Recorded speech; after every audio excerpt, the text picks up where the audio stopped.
Ready? Start. That is, India's grandeur is the ultimate truth. In one single consciousness, one thought, one devotion, one inspiration, let us unite, let us unite. This unity and dedication of Indians has enabled the country to overcome multiple adversities. Our country has faced every crisis with fortitude, be it the coronavirus pandemic, floods, earthquakes, or major cyclones in several states, locust attack, or the bird flu. The recent past also saw an unprecedented escalation in tension along the border. The nation stood together, battled crisis on multiple fronts, and surmounted every challenge. During this period, we all have also witnessed the unparalleled courage, endurance, discipline, and spirit of service of our countrymen.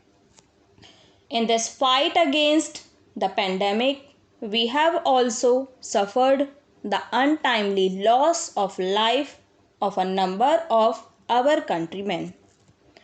Our beloved former president and my predecessor, Shri Pranab Mukherjee, too passed away during the pandemic. The untimely demise of 6 members of parliament was also due to the coronavirus. I pay my heartfelt tribute to all of them.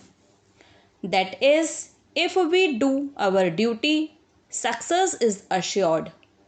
During the coronavirus pandemic, which has affected each individual and every country in the world, India has emerged on the global stage with renewed vigor. It gives me satisfaction that due to timely and calibrated decisions taken by my government, we were able to save lives of lakhs of our countrymen.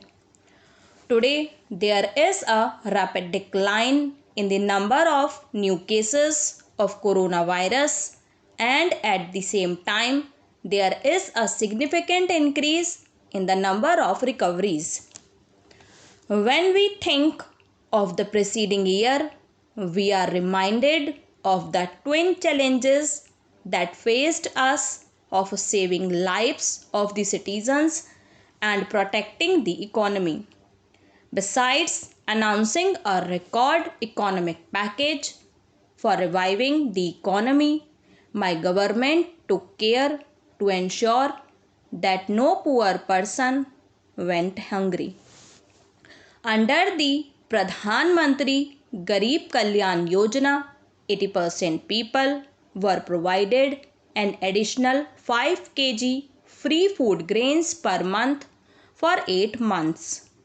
The government was also mindful of the plight of migrant laborers, workers, and those who were away from their homes.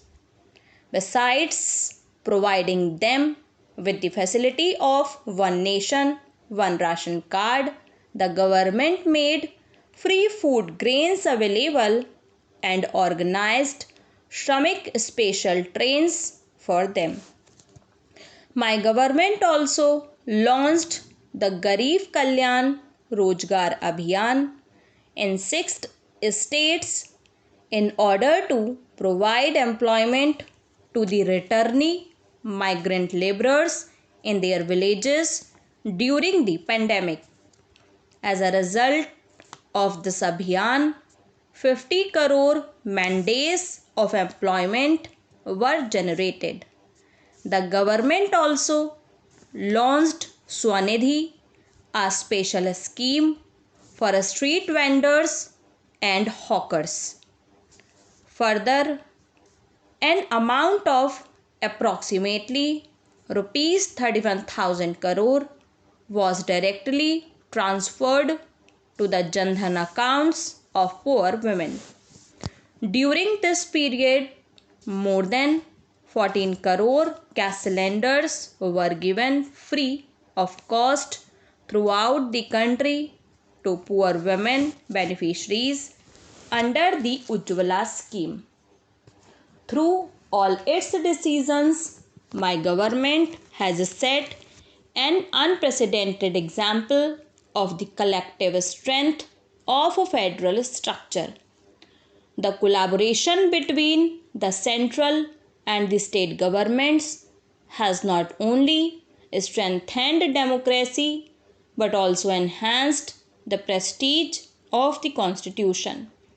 Honorable members, Acharya Chanakya had said, a person who implores or begs is considered to be less valuable than even straw or cotton.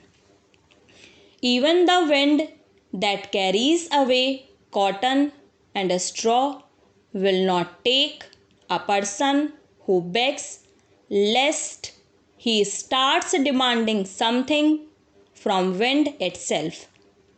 In this way, everyone tries to avoid a beggar. This implies that in order to enhance our relevance or importance, we must minimize our dependence on others and become self-reliant. The dream of an empowered and free India, which our freedom fighters had envisioned, was also based on the idea of self-reliance of the country.